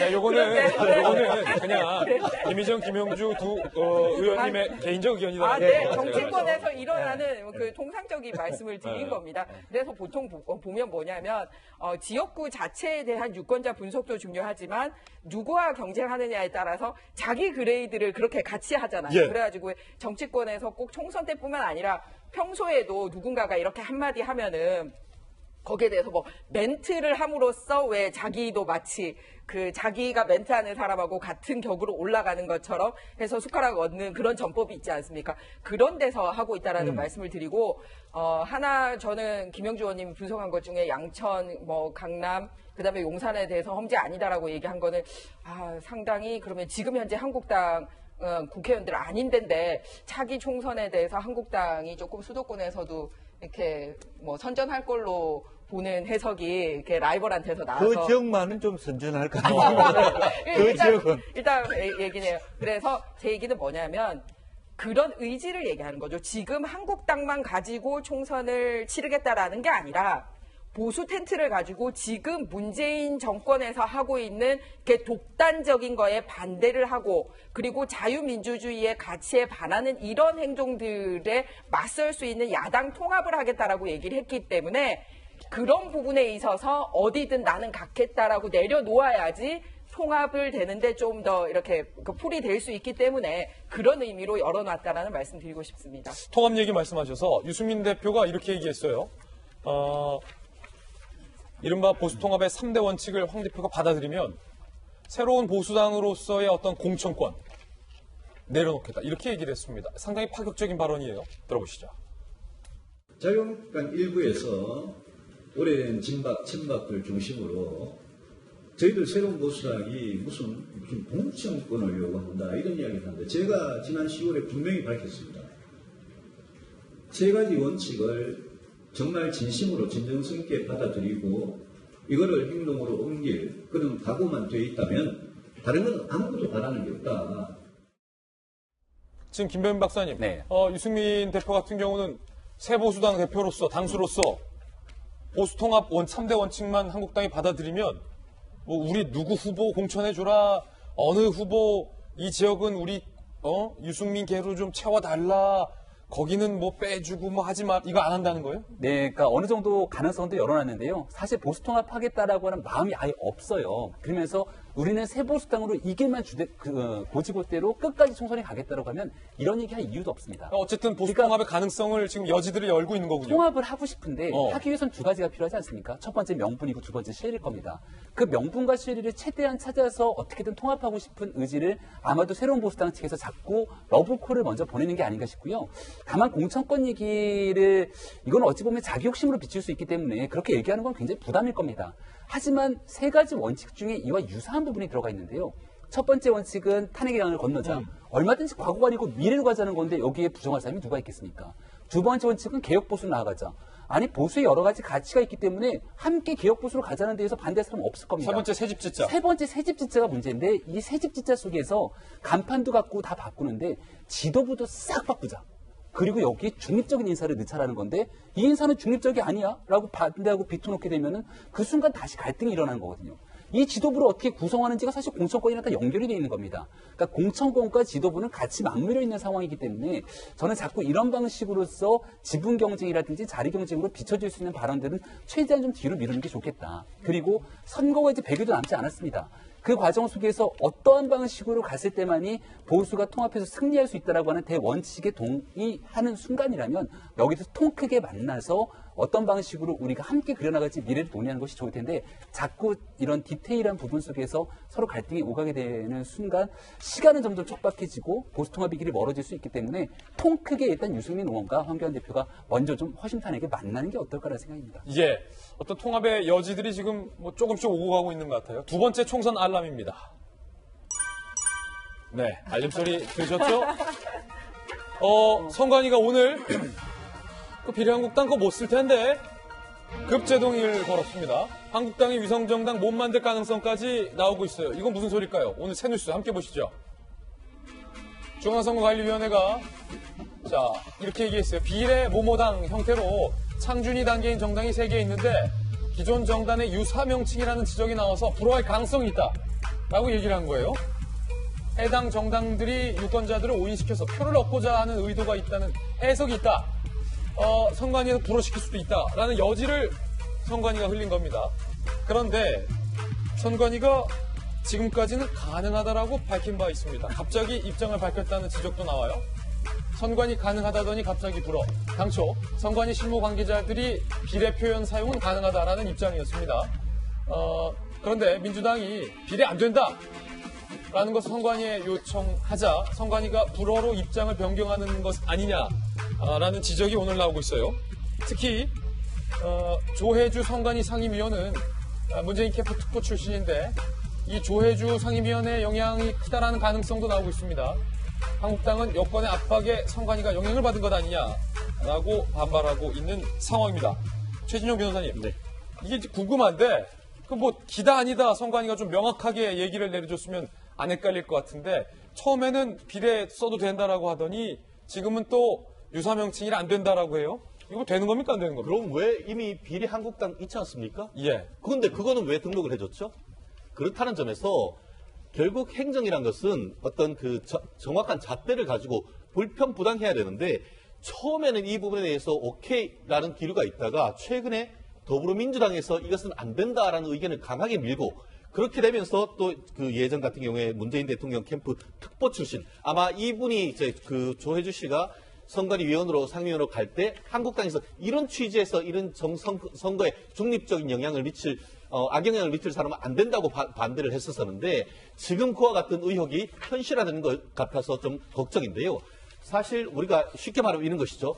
채널 A가 있고 동아일보가 있는데 옆에서 다른 사람이 그거를 쓰려고 할 때 그거를 동아일보나 채널A에서 못 쓰게 하면 못 쓰게 하는 게 맞겠죠. 왜냐하면 그게 이른바 상표법이라든가 부정경쟁방지법에 어긋나니까. 그렇지만 지금 이 사안 같은 경우에는 원래 이름을 쥐고 있는 자유한국당에서 사실상 그것을 쓰도록 반대하지 않는 그런 의미 아닙니까? 그런 취지라고 하면은 그거를 굳이 이 선관위에서 막아야 될 이유가 사실은 전혀 없는 것이죠. 그렇기 때문에 이 부분에 있어서 기준이 왔다 갔다 여당에서 힘센 사람이 밀으면은 안 된다 이런 식으로 불허 기준을 바꾸는 것은 스스로의 어떤 권위를 떨어뜨린다라고 볼 수 있는데 물론 아직 최종 결정은 되진 않았습니다만 그 사이에 이 부분에 있어 가지고는 신속한 어떤 결정이 필요하지 않을까 생각을 합니다. 예, 김영주 의원님. 사실 선관위에서는 이제 정당법 41조에 지금 새로 설립된 그 정당이 기존에 사용하는 정당의 명칭과 뜻이 구분돼야 된다는 것을 갖고 이제 문제 삼을 것 같아요. 물론 선관위원들의 인맥 구조가 어떻게 영향을 미친다는 것도 있을 수 있지만 그런 의미에서 이 비례라는 말이 문제가 되는 것이 아니라 예. 그 뒤에 있는 명칭이 기존 정당 이름을 똑같이 하는 것에 대한 문제 삼을 가능성이 있거든요. 네. 그렇기 때문에 원래부터가 사실 선관위가 일관성이 없는 기관이에요. 그렇습니까? 그러니까 솔직히 일을 해보면 예. 이럴 땐 이렇게 하고 사실은 정치인들은 다 선관위를 신뢰하지 않습니다. 사실은. 그런 의미에서 사실은 이번엔 좀 더 명확하게 선관위 입장을 좀 바뀔 필요가 있고 예. 이 법을 정확하게 공정하게 말하자면 정당법 41조라고 하는 것에 대해서 명확하게 좀 더 국민들이 받아들일 수 있는 정도 수준에서 마치 선관위원 몇 사람들의 짬짬이가 아니라 조금 더 명확한 해석을 외부에 말하자면 맡겨서 유권 해석을 받을 필요가 있지 않나 그렇게 생각해요. 예, 총선 알림. 이번엔 세 번째 알림입니다. 함께 보시죠. 세 번째 알림은 이건데요. 문돌이 비판 커지자 민주당에서 청와대의 딱지를 갖고 하늘에서 내려오는 분들이라 하더라도 전략공천 안 한다라는 원칙이 나왔습니다. 모두 다 경선해야 한다라는 얘기죠. 청와대 출신 출마자가 70여 명에 달하니까 당내에서 불공정 공천에 대한 우려가 커지는 모양이에요. 민주당 지도부는 청와대 출신이라 하더라도 전략공천 안 한다. 더 깊숙이 말하면 청와대 출신들은 모두 다 경선시키겠다라는 원칙을 정했습니다. 양정철 원장, 청와대 출신들은 더 가혹하게 검증하고 더 경선을 치른다는 방침을 명확히 할 필요가 있다라고 밝힌 겁니다. 당내에서 이른바 문돌이 공습의 견제 목소리가 나오고 있는 거예요. 동아일보 기사에 따르면 당내에서 문돌이가 다시 회자되고 있다. A씨 민주당 보좌관은요. 지역에서 마치 문 대통령이 직접 찍어서 내보낸 것처럼 홍보를 하고 있다. 점령국 행세를 하는 것 같다. 민주당 보좌관이 이렇게 얘기하고 있어요. 그리고 민주당 관계자 B씨, 청와대 출신이 성골인 것 마냥 당선을 보장해주는 것은 공평하지 않다라고 얘기를 했고요. 민주당 관계자 C씨, 당 지지도보다 대통령의 지지도가 높은 상황에서 문재인 이름은 유력적이기 때문이다 라는 이야기도 현재 나오고 있는 상황입니다. 이른바 문돌이들에 대해서 다 경선해야 된다. 양정철 원장, 민주당의 이 원칙 좋아 보이는데요, 김영주 의원님? 사실은 이제 이렇게 여론조사나 그런 걸 보면 어쨌든 국민 일반은 아니더라도 민주당 내에서의 경선에서는 문재인 청와대 행정관, 문재인 청와대 비서관이 상당히 통할 당내 경선에서 그게 본선 경쟁력을 높일지 오히려 완화될지는 사실 모르겠어요. 경우에 따라, 지역에 따라서. 그렇지만 어쨌든 그런 면에서 말하자면 전략공천은 말이 안 되는 거고 경선에서라도 사실은 이 청와대에 있었던 경력은 상당히 어드밴티지가 될 거로 보여집니다. 그렇기 때문에 그동안의 지역에서 텃밭을 갈겼던 원외위원장으로서 굉장히 신경이 쓰이지 않을 수 없는 그런 부분이라고 보여집니다. 실제 지역구 의석이 253석인데 나오시는 분들이 7, 80명 얘기가 되고 있잖아요. 그런데 그거를 경선을 안 하고 공천을 준다라는 말은 뭐냐면 지역구 3개나 4개 중에 1명은 그냥 청와대 출신으로 다 이제 소위 문돌이들로 공천 준다는 말이 되기 때문에 굉장히 민주당은 원칙적인 면에서 발표를 한 것 같습니다. 그런데 말 따로 행동 따로 가면 안 되겠죠. 제가 왜 그 얘기를 하냐면은 당장 지금 박영선 의원님 본인은 출마 안 하겠다라고 얘기를 해놓고서 윤건영 실장이 사표도 내기 전에 구로에 함께 손잡고 다니면서 종교기관에도 같이 방문을 했고 사실상 그다음에 선거운동을 해줬다. 그렇죠. 그리고 같이 선거 핵심 관계자들과 함께 식사도 같이 한 걸로 이렇게 나오고 있지 않습니까? 그러면은 일단은 이런 기사를 보면 반대파들은 야 진짜 너무하네라고 하지만 만약에 법적으로 제재가 없는 이상은 지역구 사람들은 이미 그 사인을 받은 거예요. 그럼 경선하면 뭐합니까? 똑같이. 그러니까 실제로는 이제 민주당 안에 내부 반발을 없애기 위해서 원칙적인 얘기를 했지만 장관까지 가 계신 분도 장관 직함 버리고 지역구 가가지고 저런 행동을 하고 있다면 과연 그 원칙이 제대로 지켜질까라는 거고 저는 야당 입장에서는 나쁘지 않을 것 같아요. 무슨 말이냐면 지금 내년 총선에서의 가장 큰 프레임을 소위 정권 심판론으로 하고 싶어 하지 않습니까? 그럴 경우에 외부에서 새로 들어온 신인들보다는 청와대 딱지를 걸고 온 사람이 공천을 많이 받으면 많이 받을수록 정권 심판론의 프레임이 더 정확하게 국민들에게 각인될 수 있지 않을까라는 생각이 듭니다. 이제 그런가 하면 민주당의 5호 영입 인사가 조국 전 장관 부부의 이른바 아들딸의 학사비리, 입시비리 의혹과 관련해서 그 관행적 행위다라고 밝혔다 논란이 된 바 있습니다. 그 발언에 대해서 오용환 씨가 두 번째로 언급을 했는데 이 또한 좀 논란이 되고 있어요. 들어보시죠. 모든 학부모들이 이제 그 당시에 해온 일상 그 관행적으로 해온 그런 행위들을 너무 지나치게 부풀려서 그렇게 보도되는 것에 대해 발언 한마디가 정치인의 말 한마디가 얼마나 무서운지 깨달았고요. 하지만 저 역시 그 시대에 동시대에 공부해온 학생이었고 다만 그 당시의 대학 진학 방식이 지금과는 많이 달랐다. 아무쪼록 더 이상 오해가 없으시길 바라며 이제 정치인으로서는 말도 한마디라도 신중히 해야겠다. 그런 다짐을 했습니다. 그렇군요. 지금 김배현 박사님 일단은 오용환 씨가 본인의 발언을 거둬들이는 듯한 취지로 했지만 그럼에도 불구하고 본인의 발언의 의미는 그때 당시 대학 입시는 지금과 달랐다라는 거예요. 네. 그러면 오영환 씨가 대학 다닐 때 뭐 표창장을 위조하고 오영환 씨가 대학 다닐 때 학부모들은 시험을 대신 쳐주고 오영환 씨가 대학 다닐 때 학부모들은 인턴 경력을 허위로 작성하거나 혹은 부풀렸다라는 말인가요? 조국 전 장관이 과거에 관행이 그랬습니다마는 앞으로는 좀 바뀐 기준에 따라서 뭔가 이런 공정성 등에 대한 얘기를 했던 그런 조국 전 장관의 변명이 문득 떠오르지 않나 생각이 듭니다. 그러니까 철저하게 민주당이 그동안 짜놨던 이야기와 크게 다르지 않는 것 같다는 생각을 지울 수가 없는데요.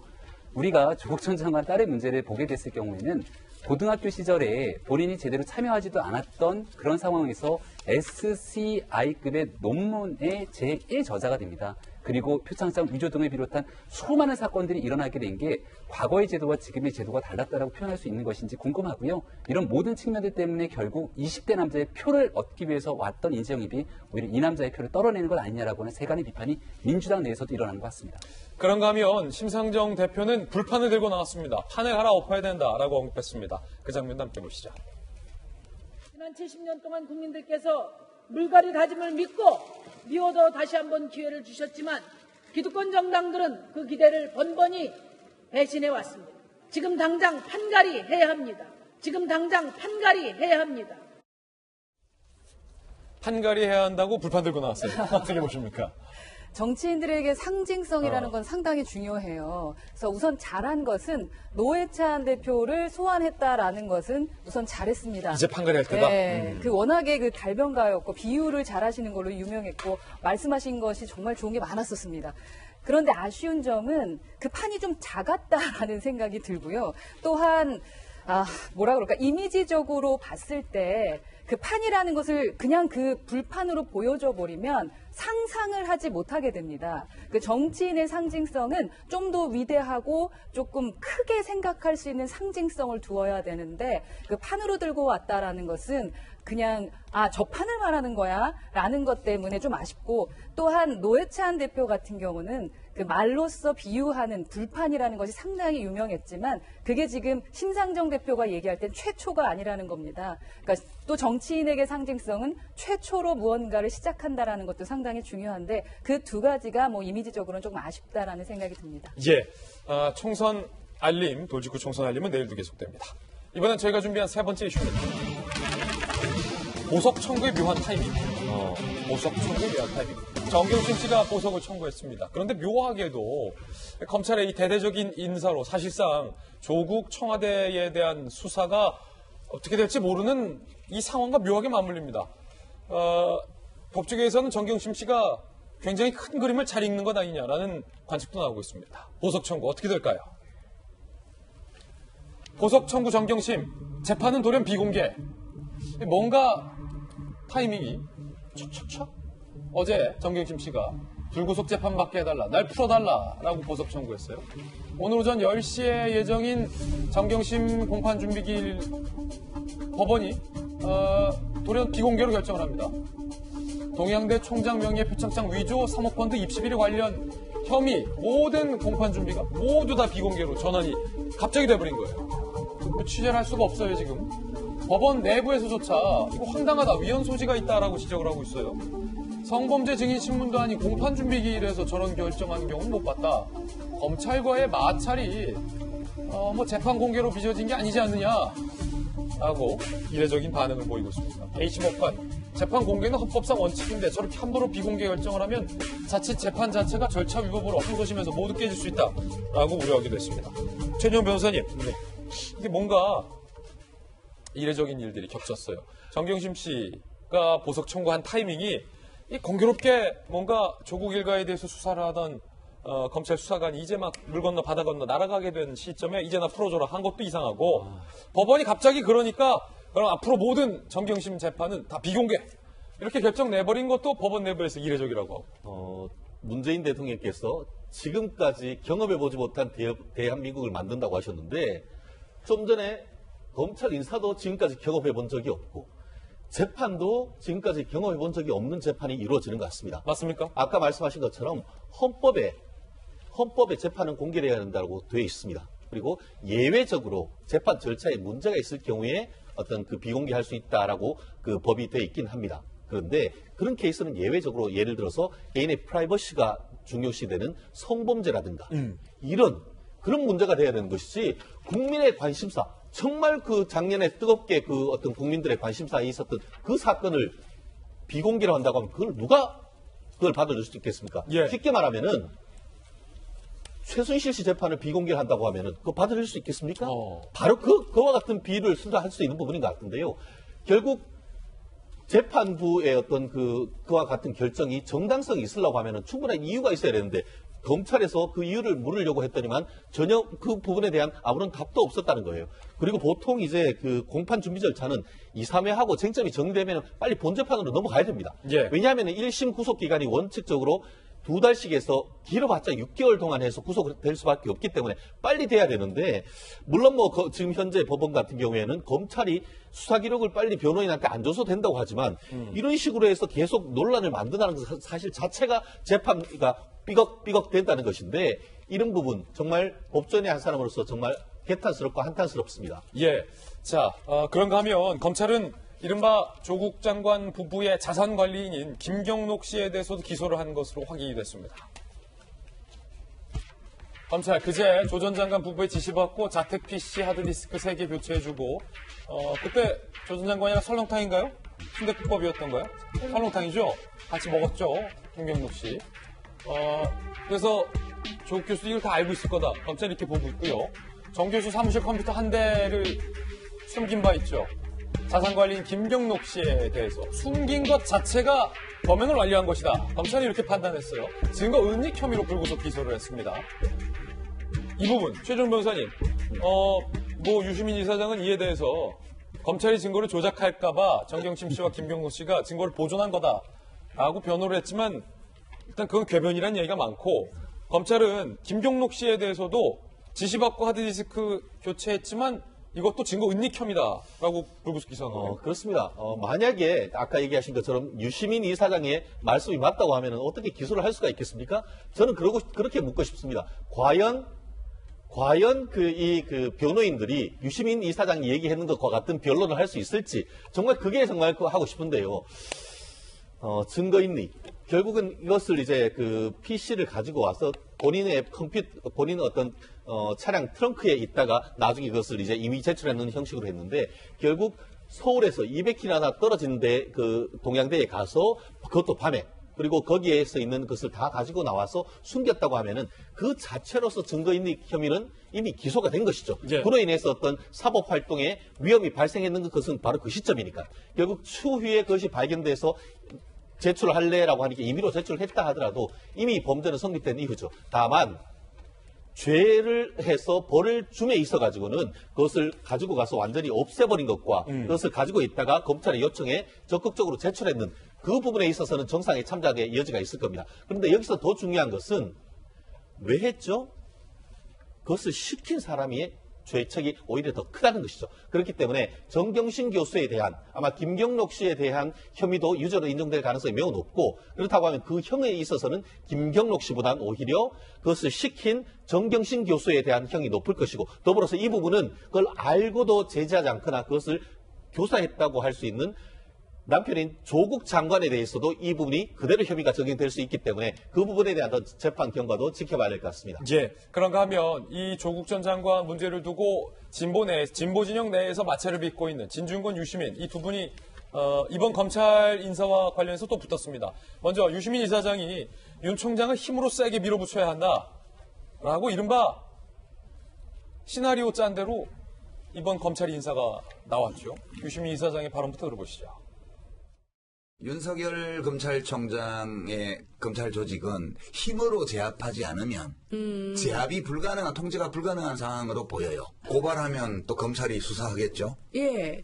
아니, 근데 이게. 근데 그렇게 되면 법무부 장관이 수사 지휘를 해야죠. 그런 건 못하게. 아니, 원래 검찰총장이 인사권이 있는 게 아니에요. 이렇게 힘으로 제압하지 않으면 이 통제가 불가능한 상황이에요, 이미. 이거 거의 무정부 상태 같아요, 검찰을 보면. 예. 그에 대해서 윤석열 총장이 따르지 않으면. 그럼 사표내 그러는 거죠. 그러면은 명령에 대해서 불복종하는 게 되는 거네요. 그러면 사표받을 사유가 돼요. 아니, 저는 제가 법무장관이면 그렇게 해요. 그러자 진중권 교수는 유시민 이사장의 이 발언이 실제로 이루어진 것을 두고 이렇게 지적했습니다. 유시민 이사장이 검찰에 뭔가를 아주 세게 걸린 것 같다. 무튼 이 상황에서 유시민 씨는 감시자가 감시받지 말아야 한다라고 주장을 한다. 감시자 자신이 푹 썩었다. 칼 대면 뭐가 터져나올지 모르는 상황이다. 그러니 좋은 게 좋은 거. 강제로라도 중간에 확 덮어버리라. 라는 주문을 유시민 이사장이 하고 있다. 아예 얼굴에 철판을 까는 걸 본다. 유시민 이사장이 아예 얼굴에 철판을 까는 걸 보니 뭔가 검찰에 아주 단단히 세게 걸린 것 같다. 라고 진중권 교수가 풍자를 했습니다. 비꼬은 거죠, 이거? 네, 굉장히 가까운 분에게서 저런 얘기가 나오고 있다는 거에 유시민 이사장은 아프게 받아들여야 될 것 같습니다. 아까 우리가 노회찬 의원도 잠시 소환을 했었는데 노유진의 정치 카페라고 팟캐스트를 2년간 세 분이 같이 진행을 했었습니다. 노회찬, 유시민, 진중권. 그렇기 때문에 그때 팟캐스트를 2년간 진행을 하면서 서로의 그 정신세계라든지 말하는 스타일이라든지 이런 거에 대해서 누구보다 잘 아는 사람이거든요. 정신세계까지 안다. 네, 그렇다면 지금 하고 있는 이런 거에 대해서 유시민 이사장이 이런 식으로밖에 말할 수 없다라면 결국은 뭔가 있는 거 아니냐라는 가장 가까운 분에게서 이런 말이 나왔다라는 거에 저는 주목을 해야 될 것 같습니다. 또 하나 자산관리인인 김경록 씨가 이번에 검찰이 구속되는데도 유시민 이사장이 한 몫을 하셨어요. 뭐냐면 알릴레오에 그때 나와가지고 김경록 씨가 자기가 그때 이제 동양대에 갔던 이유가 유리한 증거도 확보하고 또 뭐 불리한 증거도 있지 않았겠냐라고 그냥 시켜서 간 게 시켜서 가기도 했지만 뭔가 증거 때문에 갔다라는 인터뷰를 바로 유시민 알릴레오에서 했기 때문에 그게 이번에 증거 인멸 사유가 되는데 상당히 기여를 한 것 같아요. 그래서 여러 사람 다치게 하고 본인만 저런 식으로 이름 알리는데 악용하는 거 아니냐라는 생각이 듭니다.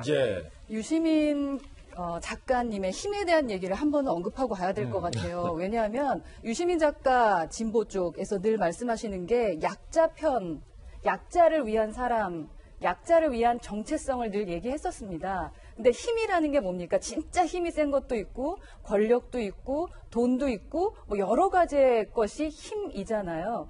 그러면 저렇게 힘으로 모든 걸 다 하라고 하신다면 늘 내세웠던 정체성과는 너무 다른 발언을 하신 것이 아닌가요? 힘없는 사람들은 어떻게 살라고 하시는 건지. 그래서 아마도 진중권 교수가 지금 저렇게 철판을 깔았다라는 얘기까지 하는 것이 아닌지 다시 초심으로 돌아오셔서 약자의 편에 섰던 그러한 교수님이 돼주셨으면 좋겠다. 그 작가님이 돼주셨으면 좋겠습니다. 네. 이번에 저희가 준비한 다음 순서입니다. 오늘의 하프 시간입니다. 오늘은 과연 어떤 분들이 하플 4인방에 선정됐을지 바로 만나보시죠. 첫 번째 하플은 트럼프 대통령 그리고 이란입니다.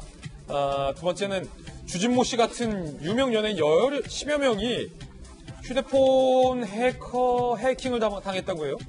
주의하셔야 될 것 같고 오청성 씨. 네 번째는 덤프트럭 운전자 하나씩 전해드리죠.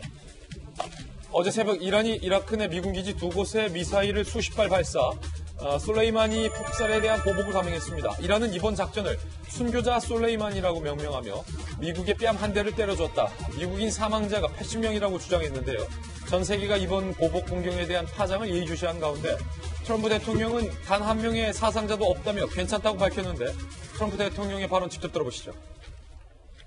No American or Iraqi lives were lost because of the precautions taken, the dispersal of forces, and an early warning system that worked very well. The fact that we have this great military and equipment, however, does not mean we have to use it. We do not want to use it. American strength, both military and economic, is the best deterrent. 미국이 군사 대응은 하지 않겠다는 입장을 밝혀 일단 전면전으로 치닫는 최악의 상황을 피했는데 이란 역시 이번 공격을 감행하기 전 미국 밀집 지역을 피하고 사전에 정보를 우회로 제공하는 등 최대한 수위 조절을 했다는 분석도 뒤로 나오고 있어요. 두 나라의 확전자제 분위기에서 일단 큰 충돌 위기는 넘겼지만 아직 안심하긴 이른 상황. 미국의 호르무즈 파병 요구도 역시 거세지고 있습니다. 이란이 미국의 우방국 가담된 표적으로 삼을 것이라는 경고를 하고 있기 때문에 정부의 고민이 더욱 깊어지고 있는 상황입니다. 이거 문제가 좀 심각해지고 있는데 김영주 의원님, 그래도 이란이 예상을 깨고 이 미사일 공격을 감행을 해서 사실 전 세계가 깜짝 놀랐잖아요. 그렇습니다. 이제 보복을 했는데 사실은 이것은 국내 정치용일 가능성이 굉장히 많습니다. 그런가요? 왜냐하면 이미 이라크를 통해서 내밀하게 어느 지역에 어떤 시점에 공격할 것인가를 얘기를 했고 그게 자연스럽게 아마 이스라엘 모사드라든지 미국의 정보기관을 통해서 미국에 전달됐을 가능성이 있고 이란이 그걸 알고서 이제 정보를 리크했다 이거군요. 네. 그런 상황에서 정말 이제 미국인의 피해가 최소화됐지만 이란은 아시다시피 국외적 정보가 매우 통제되는 국가입니다. 그렇기 때문에 80명이 죽었다 이렇게 하면서 사실은 이번에 말하자면 솔레이마니 그 장례식 때 많은 사람이 운집하는 상황에 불행한 사태도 있지 않았습니까? 이제 그런 부분에 대해 국민들이 폭발하는 부분을 일정 정도 그렇게 해소하는 부분도 분명히 있고 다른 한편으로 어쨌든 그 다음 순간에 다음 스텝은 더 강하게 할 수 있다는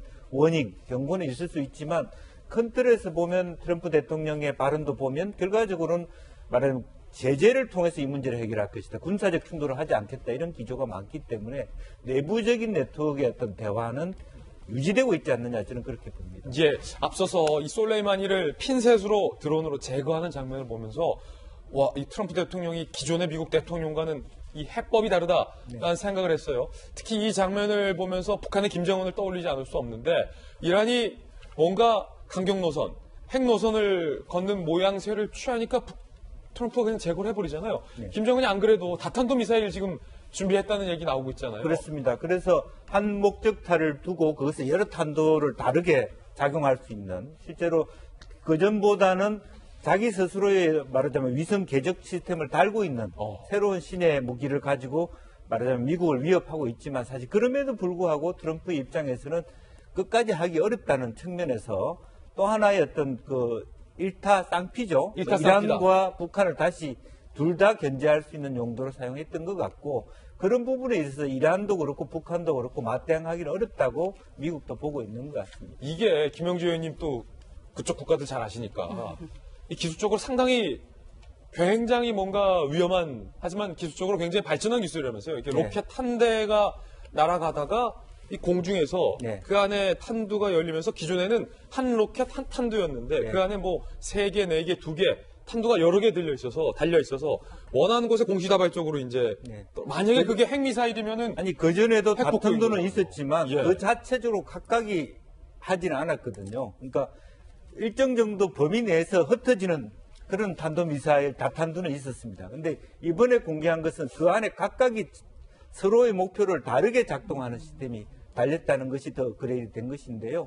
나름대로 그 전에 보면 우크라이나 기술자들이 많이 들어간 것이 사실이거든요. 2014년. 그러니까 구소련의 과학자들, 핵탄두 기술자들이 사실은 들어갔다라고 봐야 되는 것이죠. 예, 김영주 의원님께 소련 전문가시기 때문에 이 부분에 대해서 한번 궁금한 걸 여쭤봤습니다. 두 번째 앞을 만나보시죠. 배우 주진모 씨와 유명 아이돌 그룹의 멤버 등등 국내 유명 연예인 10여 명이 해커로부터 스마트폰이 해킹당한 사실이 알려져서 경찰 수사에 착수했습니다. 유명 연예인들의 스마트폰을 대상으로 해킹을 벌여오며 스스로를 블랙 해커라고 칭하는 이들이 수사 대상. 스마트폰에 담긴 사진이나 영상, 문자 메시지 등을 빼낸 뒤 연예인들에게 접근해서 내가 너 핸드폰 해킹했다. 내가 영상, 사진 갖고 있어. 돈 주면 유출하지 않을게. 수천만 원, 수억 원을 요구한 거예요. 돈을 보내지 않으면 유포하겠다고 협박까지 한 것으로 알려졌습니다. 해커의 요구에 응하지 않아 일부 개인 문자 메시지가 공개된 배우 주진모 씨 측은요. 강력한 법적 대응을 예고한 상황. 협박에 못 이겨서 돈을 건넨 아이돌 가수도 있는 것으로 전해졌습니다. 이번 피해자들은 모두 같은 회사의 스마트폰을 사용했고 전문가들은 이번 해킹이 휴대전화의 자료를 저장해두는 클라우드 서비스를 해커들이 턴 것이다. 그러니까 비밀번호를 알아내서 그 안에 들어가서 다 털어낸 거다. 이렇게 보고 있습니다. 협박범들이 맞춤법을 틀리고 한국말이 서툰 점 등을 고려했을 때 중국 등 외국인 해커의 소행이라는 분석도 현재 나오고 있는 그런 상황입니다. 다들 아시겠지만 또 김희정 장관이 인터넷진흥원장을 또 하신 바 있어요. 이거를 이제 클라우드를 털어버리네요. 네. 그래서 사실은 보통 해킹 된다라고 얘기를 하면은 한 가지 길만 있는 게 아니라 다양한 데서 조심을 그래요? 해야 됩니다. 뭐냐면 기계 자체가 소위 털리는 경우가 있어요. 예. 네, 기계 자체가 누가 가져가서 비밀을 해독하거나 하면은 그냥 그대로 가는 거지 않습니까? 또 하나는 앱이나 웹을 까는 과정에 있어서 거기에 숨어 있는 다른 해킹 프로그램이 같이 내가 깔고자 하는 앱이나 웹에 붙여서 깔리는 경우가 있습니다. 그래서 정상적인 루트를 통하지 않고 이렇게 몰카라든지 이런 거 제공하는 이렇게 나쁜 앱이나 웹을 까는 경우에 같이 들어오는 경우가 상당히 많습니다.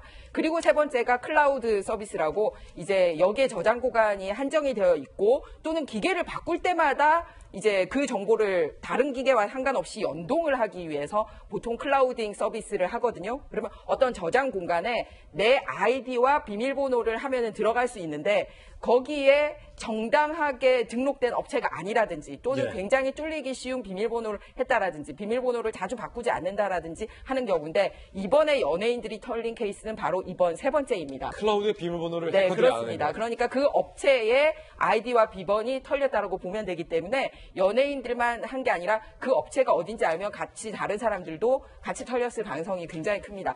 그렇다면 우리는 어떻게 해야 되냐? 뭔가 좀 느낌이 이상하고 이런 일이 있을 때 가깝게 여러분들을 도와줄 수 있는 번호가 있습니다. 몇 번이에요? 118번입니다. 118이라는 번호도 있어요? 네, 제가 인터넷 지능원장 할 때 만든 번호인데 현재 사회에서 뭐 소방관들 119가 불났을 때만 연락하는 게 아니라 위기 상황에서는 119 연락하면은 갇힌 사람도 구해주고 좋은 일 많이 하잖아요. 그것처럼 사이버 세상에서도 24시간 뭔가 내 정보가 유출된 것 같다. 뭐 또는 해킹이 된 것 같다. 또는 스팸 전화를 받았다. 이런 일이 있을 때 막 가슴이 막 뛰기 시작하잖아요. 어떻게 해야 될지 몰라서. 그럴 경우에 일단 118에 연락을 하시면 그쪽에서 경찰하고도 연락하고 서툰 분을 위해서는 원격으로 치료까지 다 해주는 24시간 무료 전화번호 118 홍보까지 하겠습니다. 외국인 해커의 소행 가능성이라고 얘기를 합니다만 사실은 북한의 소행일 수도 있습니다. 그래요? 외화벌이에 목말라 하는 그런 북한의 해커들이 굉장히 기술이 고도로 발전돼 있거든요. 그렇기 때문에 그런 어떤 보안에 좀 철저하지 못한 회사를 협박하는 경우가 종종 있습니다. 그리고 비트코인 거래소라든지 그런 부분도 북한의 소용이 굉장히 많거든요. 국정원들이 낱낱이 보고 있는데 실제로 그럴 개연성이 저는 없지 않아 있다고 봅니다. 좀 조심하셔야 될 것 같아요. 주진모 씨가 딱 해커랑 협상 안 한다. 돈을 안 줬잖아요. 문자 메시지 공개되긴 했지만 꼭 붙잡아야겠습니다. 세 번째, 네 번째 합부 소식도 연달아 전해드리죠. 지난 2017년 판문점에서 총상을 입고 귀순했던 오청성 씨가 음주운전을 하다가 경찰에 적발된 것으로 확인됐습니다. 이 귀순 당시 오 씨는 공동경비구역을 넘어오다가 심각한 총상을 입고 생사를 오가던 끝에 이국종 교수에게 수술받고 기적적으로 생환해서 큰 관심을 받았는데 후에 오 씨가 음주운전 사고를 내고 처벌이 두려워 우발적으로 귀순한 사실이 뒤늦게 드러나 논란이 일기도 했습니다. 그런데 그가 또 음주운전을 하다가 적발이 된 거예요. 지난 연말 서울 금천구 시흥대로에서 적발된 오청성 씨의 혈중 알코올 농도는 면허 취소 수준이었던 것으로 전해졌습니다. 음주운전 처벌이 두려워 귀순한 오 씨가 귀순 후 무리 없이 운전면허를 따고 5급 외제차를 몰고 다녔다는 사실이 확인되자 정부 당국 관리가 소홀한 것 아니냐는 비판도 나오고 있습니다. 마약 투약 후 도심을 질주한 덤프트럭 운전자가 검거됐습니다. 어제 저녁 6시 반쯤 서울 구로구 마약에 취한 운전자가 25톤 트럭을 몰며 서울 도심에서 25분간 도주국을 벌입니다. 출동한 경찰관이 차를 멈춰 세우려 했지만 검문의 불응, 전봇대를 들이받고 정체된 승용차와 충돌한 뒤에야 멈춰섰는데 당시 목격자들의 이야기를 들어보시죠. 큰 덤프 트럭이 저쪽에서 큰 굉음을 내면서 내려오더라고요. 그 경찰차를 살짝 피해서 저기 윈도 위로 올라가면서 여 차들이 주차되어 있는 정차되어 있는 차량을 그 사이로 치면서 경찰은 횡설수설하는 운전자를 보고 음주 측정을 했지만 술은 마시지 않은 것으로 나와서 마약 투약 가능성을 염두해주고 조사를 벌였고 이에 운전자가 경찰 조사에서 인천에서 필로폰을 투약한 뒤 여기까지 온 거예요. 서울까지, 구로구까지. 운전을 했다고 진술한 것으로 알려졌습니다. 그동안 졸음운전 등을 피하기 위해 오랜 시간 운전을 해야 하는 트럭 운전기사들의 마약설이 공공연히 회자되기도 했었는데 무려 25톤 트럭을 모는 마약 투약자의 검거에 공포와 우려가 더해지고 있는 상황입니다. 이게 사실은 말이죠. 이 25톤 덤프트럭 같은 경우는 그 자체로 김변 박사님 굉장히 위협적인 위협적인 네. 존재가 될 수 있기 때문에 더욱더 충격적인 대목입니다. 아니 저기에서 저 엄청난 25톤 트럭이 조금만 잘못 경로를 이탈해서 일반 차량을 치거나 사람들이 쳤으면 엄청난 인명피해가 날 수 있는 상황 아니겠습니까? 조금 전에 얘기했습니다만 이런 트럭 운전기사들의 뭐 음주운전이라든지 아니면 이 마약 투약 같은 있을 수 없는 일들이 지금 대한민국 도심에서 일어났다는 건데요. 아마도 이러한 마약 투약 같은 경우는 초범일 가능성은 굉장히 적을 겁니다. 네. 그렇다면 수차례 투약했을 가능성을 배제할 수가 없는 것이고 그럼 이러한 방식으로 대한민국 어딘가에서도 마찬가지로 살아있는 흉기 무기처럼 도로를 내달리고 있는 마약 투약한 그런 운전기사들이 있을 수도 있다는 사실 아니겠습니까? 특히 마약 같은 경우는 한번 제대로 검거해서 들여다보기 시작하면 마약을 공급하고 있는 공급책을 비롯해서 해야 될 수사가 워낙이나 광범위할 텐데요. 우리가 버닝썬 사태에서 드러났던 그 마약에 관한 문제, 대한민국 더 이상 마약 안전지대가 아닌 것 아니냐라고 하는 얘기에 대해서 도대체 경찰의 수사가 어디까지 진행되고 있는 것인지 국민들을 안심시키기 위한 정부 당국의 조치가 필요해 보입니다. 예. 그러고 보니까 경찰 버닝썬 수사 하고 있나요? 안 했나요? 결론을 안 말해줘서 궁금하네요. 저희들은 60초 광고 후에 돌아오겠습니다. 잠시 후에 뵙죠. 네, 오늘 저희가 준비한 소식 모두 다 전해드렸습니다. 저희는 내일 아침 9시 15분에 더욱더 풍성한 소식 들고 인사드리겠습니다. 오늘 하루는 분명 어제보다 나을 겁니다. 좋은 하루 되십시오. 고맙습니다.